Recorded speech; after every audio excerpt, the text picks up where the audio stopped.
Kumamada ng parangal sa prestihiyosong ika-10 edisyon ng Wish Music Awards ang dalawa sa mga pinakamalalaking pangalan ng Philippine pop na SB19 at BINI.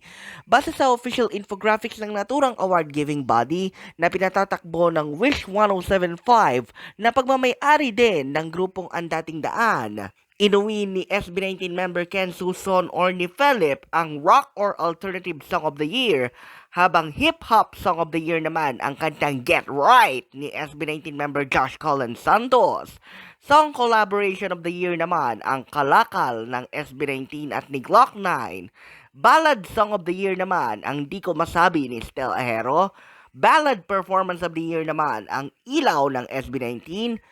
Wishers Individual Choice naman si SB19 Stel, at si Estel din naman ang Breakthrough Artist of the Year.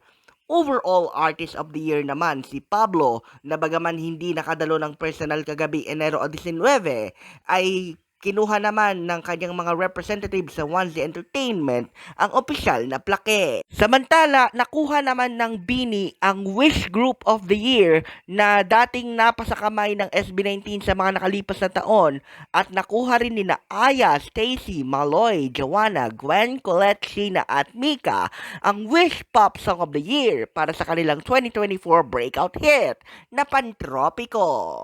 Wish Pop Performance of the Year din naman ang nakuha ng BINI para naman sa kanilang inspirational anthem na Karara.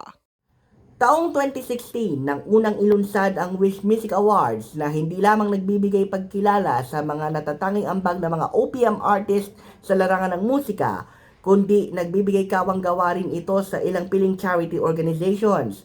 Ngayong taong ito ay makakatanggap ng 100,000 piso ang Philippine General Hospital Foundation dahil nang napanalo ng Artist of the Year ni SB19 Pablo, habang ang BINI naman na nakakopo ng Wish Group of the Year para sa kanilang anthem na Pantropiko, of course, ay maglalaan ng 100,000 piso para sa Enhancing, Nurturing, Disciplining, Empowering, Restoring Daycare Incorporated or IT tender, bukod pa sa kanilang maiuuwing cash prize na pansarili na 25,000 pesos.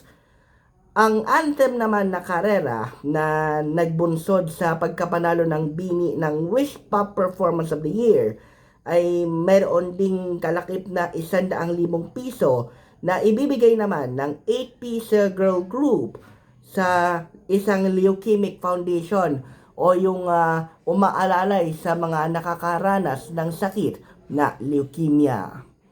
Para sa Mabuhay Radio News, sa walang takot walang pinapaboran, ito ang Senbatso Patrol number 2, Stephen Saras Perez.